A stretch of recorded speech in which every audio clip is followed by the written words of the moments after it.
Well, hello there, guys. This is Sean. Hopefully, the audio's good. I got a new desk set up and brought to my lights home, so I figured I'd do a little video. I was thinking about some vintage camera stuff. I've had. I can't see this. Oh, dang it. Let's move this in a little closer. My apologies. I got an actual tripod. I broke my other camera. Uh, Not these kind of cameras, like an actual cinema camera.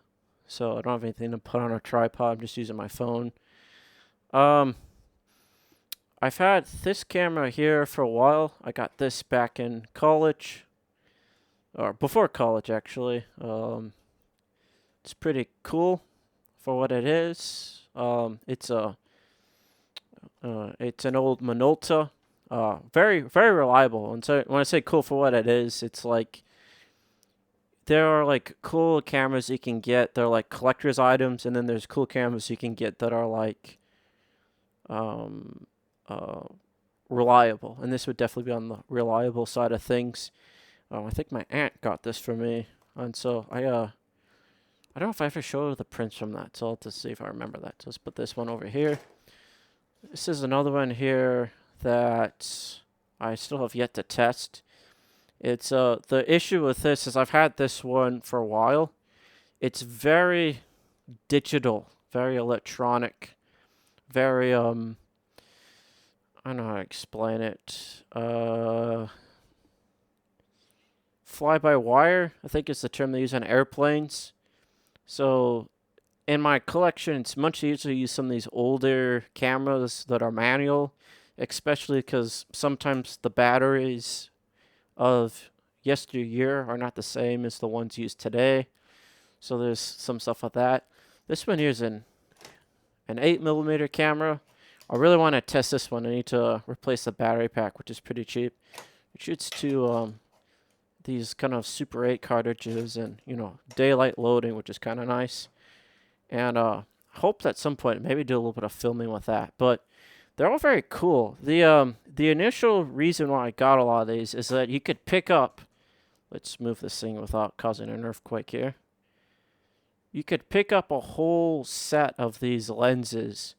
I got a bunch of these from like a Goodwill for like pennies on the dollar. Like I think like 10 of them for 11 bucks. And then this one here, because it's stuck, has a Canon FD lens to micro four thirds, and it's a longer-ish lens. Very cool, actually. I got some decent stuff with this one. I recently just got this one from a friend, which is a bit of a ways over here. This one's actually kind of cool, which is one of the reasons why I was making this video was to show all that and kind of show the desk off a little bit, but we'll get there. It's this Canon AE1, which is a very famous camera.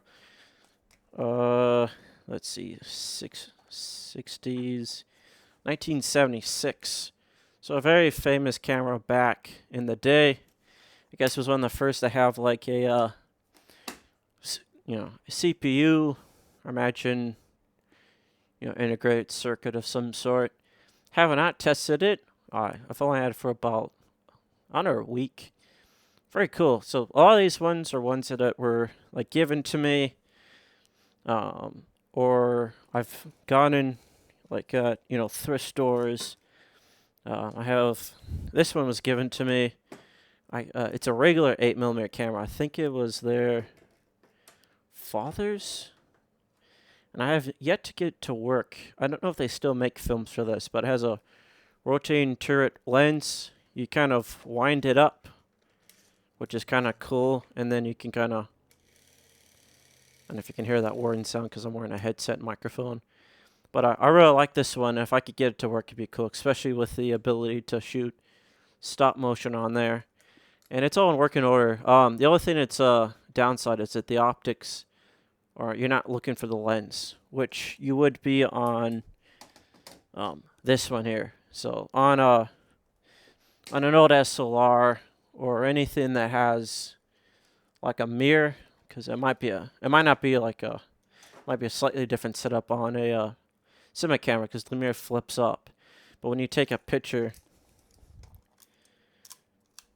with all these ones, the mirror flips up so that it can, so you're able to see for the lens to see if things are in focus, but then you're also able to, um, take pictures normally. There are a few, I think, digital SLRs that had it with like a semi-translucent mirror, so you get the benefit of the better autofocus and all that. Yeah, I got a lot of weird ones. I found this one, which is a kit. I almost gave it away, but haven't because I kind of want to shoot with it. Although one of the rubber bands is missing. And it's hopefully not broken. If it is, I'll probably get another one of these because I imagine it's relatively cheap.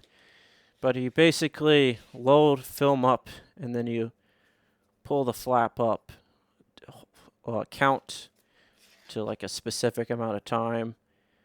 It's like, depending on, like at night, 10 minutes, during the day, 34 seconds, whatever, based on the ISO you have. So it's very cool, like a little pinhole camera.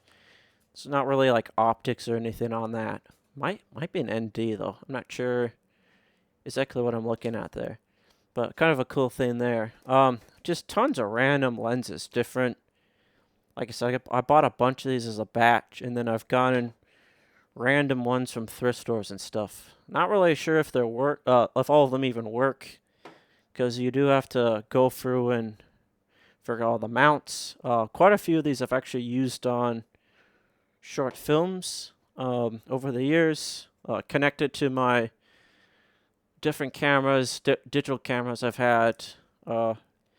This one here is a classic. I got this one from my cousins. I think it was my cousins. Brownie. I don't know if they make film for it anymore. Probably one of the most popular cameras ever made. Yeah, I like it quite a bit. It looks cool. I think it's one of those kind of cameras you have because they look cool. I think this is I should probably move this out of the way. This is a Pentax lens, or at least the lens cap thinks it's a Pentax lens. I think back in the day, Pentax was real popular with students. I'm not really sure what they're up to these days, if they're making mirrorless cameras or if they're still with SLRs. So it's kind of like hybrid cars and stuff, where there's a couple of guys that kind of stayed on the whatever. I think this one's newer. Yeah, I think I got this one more recently. It's a pretty little lens. I don't know if my grandmother gave this one to me, but it looks really cool. I have yet to, I gotta figure out what it fits, and then see if I can either get an adapter for it, for a digital camera, or to get it working with an old manual SLR. And yeah, it's just loads of these things, but yeah, it's kind of interesting trying to, like I said, a bunch of these, but they all got these weird different mounts. Very dusty because they're in the basement. I gotta dust off this piece of furniture.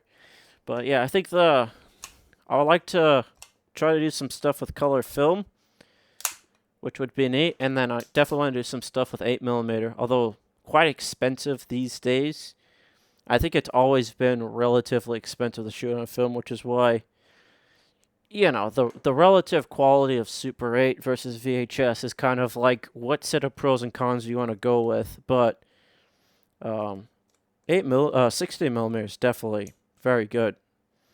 It must have, you can mount this to a tripod. And then obviously you got the original 8, which is, I think has something to do with, this differences in the frame size between these two. I got off track there, but I'd like to see if I can get that one working, but I might have to get it modified, and I don't know if that's worth, time and money.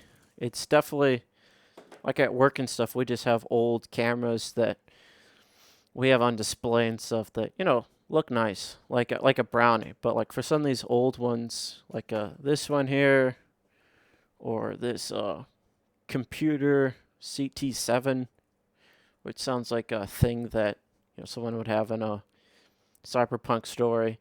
It would be really nice to kind of be able to go and get some different film stocks and be able to utilize them in a way they were originally intended. I just kicked the camera there. But yeah, thanks for listening, and